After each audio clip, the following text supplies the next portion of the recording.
আসসালামু আলাইকুম। শখের এগ্রো রাঙামাটি পেজ থেকে আপনাদের স্বাগত জানাই। আমি আপনাদেরকে শেয়ার করছি আপনাদের সাথে আমার যে ২ টি ঘুঘু পাখির বাচ্চা আছে তাদেরকে আমি কিভাবে হ্যান্ড ফিডিং করাই। আমি হ্যান্ড ফিডিং করানোর জন্য ৩ মিলির একটি ইনজেকশনের সিরিঞ্জ ব্যবহার করছি এবং সাথে একটি চিকন টিউব ইউজ করছি যাতে করে সহজে পাখিদের মুখে আমি প্রবেশ করাতে পারি এবং খাওয়াতে পারি। তো শুরুর দিকে আমি পাখিগুলোকে তাদের নিচ থেকে মুখ খোলার ট্রাই করি এবং এটি আসলে ধীরে ধীরে প্র্যাকটিস করতে হয় যাতে তারা বুঝতে পারে যে তাদের সামনে খাবার চলে এসেছে।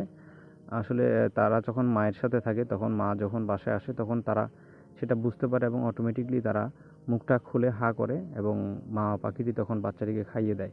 তো আমি সেই প্রসেসটি তাদের ভিতরে আনার চেষ্টা করছি। তাদের সামনে যখন টিউব নেওয়া হয় তারা ধীরে ধীরে মুখ খোলার চেষ্টা করে। দেখেন পাখিটি নিচ থেকে হা করেছে। তো এরকম যদি সে নিচ থেকে হা করা শিখে অভ্যস্ত হয়ে যায় তাহলে আমি দ্রুতই পাখিগুলোকে সহজেই হ্যান্ড ফিডিং করাতে পারবো এবং এটা হচ্ছে রিস্ক ফ্রি হ্যান্ড ফিডিং। অর্থাৎ আমি জোর করে টিউবটি মুখে প্রবেশ করাচ্ছি না। সে নিচ থেকে যতটুকু হা করছে ততটুকু খাওয়াচ্ছি। এভাবে হলে আমার জন্য হ্যান্ড ফিডিংটা খুবই সহজ হয়ে যায় এবং রিস্ক ফ্রি হয়। তো এটি ছিল বড় পাখিটি।